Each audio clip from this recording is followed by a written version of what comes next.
This competition in many ways was not only a competition about the making of a project, but it was also a process that was reestablishing a model for a new social order in Afghanistan. One of the things I think that was incredibly important about this project being a competition and not just something in which UNESCO decided to hire an architect to complete a project was the extraordinary model that the UNESCO staff established in putting this competition together. In this week that I've spent in Kabul, I became incredibly conscious of two things. One is the absence of public space in the city and what that has done to really exacerbating the unraveling of civic society here. It has made me appreciate, in a way that I never have before, the importance of public space to civic society. There was a team of people who committed themselves to this project for 6 months, working day and night, learning to respect each other's areas of expertise, working closely together under pretty tough circumstances, but really bringing all their desires for what this project could be, not just what it might be, but what it could be.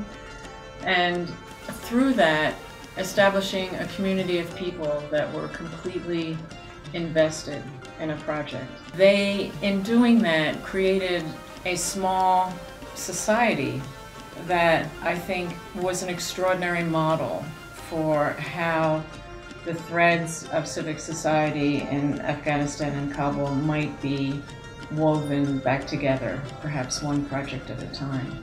Grace is already like tearing his hair out at the challenges. This competition was about a social program, a cultural program, and working in a very adverse area.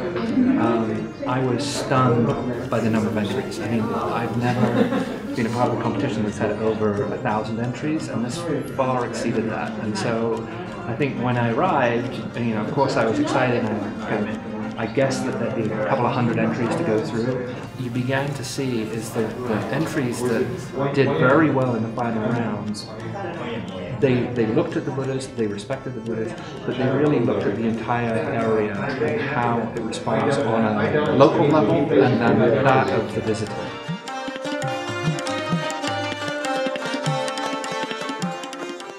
I love Afghanistan. I mean, it's a beautiful country, and I think for a lot of people, there's a lot of misinformation, and so people assume that it's going to be, a tough environment, a conflict environment.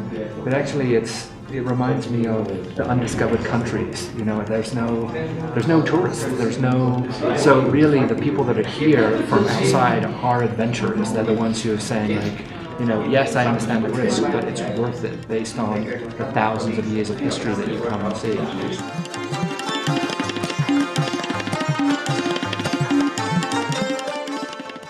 For the last 20 years I've been involved in how do you rebuild post-conflict and post-disaster, but this is about cultural diplomacy. This isn't about repairing a country, this is about how do you galvanize a country behind its identity, and that culture really is going to be the soul of the rebuilding of this country. I noticed that there in the documents there was also a possible visit to Bamiyan, and I thought I must go there. But I was also interested in participating in this jury as such. I didn't think about whether it was dangerous or not. It was only my wife who started saying, "Oh, but you are not going because it is dangerous." I said, I don't think it is so dangerous that we should be worried about it. I think that culture is the essence of humanity, of human beings. I think that what is universal in humanity is the creative capacity of human beings, which comes from a life force, which is the intangible, invisible force, which, when connected with material, gives the possibility for the material to grow and diversify.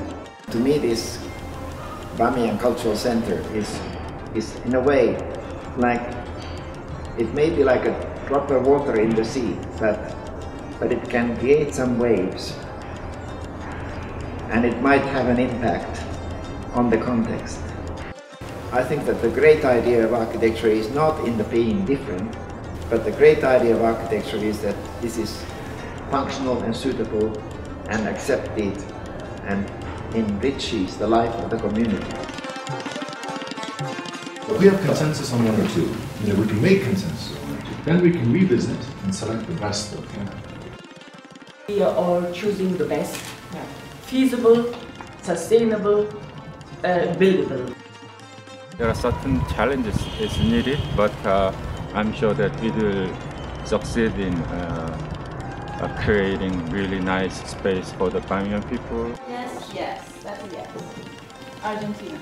Wow. I guess you're going Argentina. You got Argentinian good there. And create a new pattern for architecture, design and development in Afghanistan.